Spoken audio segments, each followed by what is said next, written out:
Let's start with the daily top 5. Let's bring in the best scores from the entire event because we had some massive scores. Coming in at number 5 on the list from round 1, it was Adam Melling's 9.57. Adam Melling just getting a beautiful deep barrel on the first day of competition. Unbelievably, he didn't find the backup and ended up getting beaten in this clash. One of the best waves of the event by far, and that makes number 5 on the charts. Coming up next, at number 4 on the list, Felipe Toledo with a perfect 10 that happened yesterday. This is actually the 963, Joe. He got himself a great pit, came rocketing out of the tube, climbed up on the roof for a big float, and gave us a little bit of monkey business on the end. Oh, such a clean start. After a restart to this heat, he was able to wait patiently, pack this tube. Look how perfect that section was. He wasn't even touched by the lip. Came out with his composure, his stomp on the roof, and he felt so good. Ended up eliminating Josh Kerr here.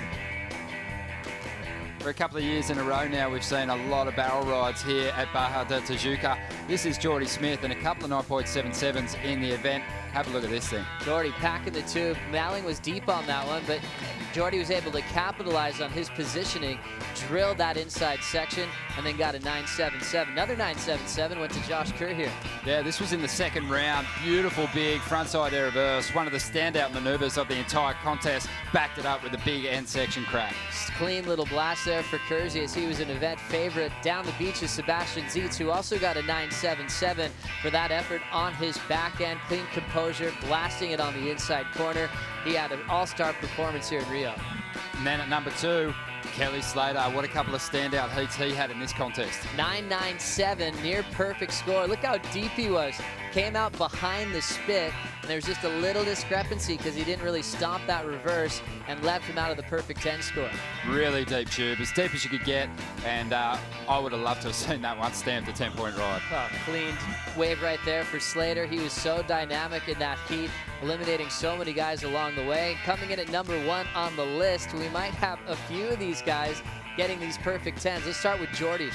Geordie Smith found one of the thickest barrels of the event, found a tiny exit on it after getting really deep. Loud deep, and the end section started to tighten up on him, but he had such a good read, he made it out without a problem. Thing was, though, something else was happening in the lineup during this exact same heat. Felipe Toledo went to the air. He sure did. Huge full rotation alley-oop.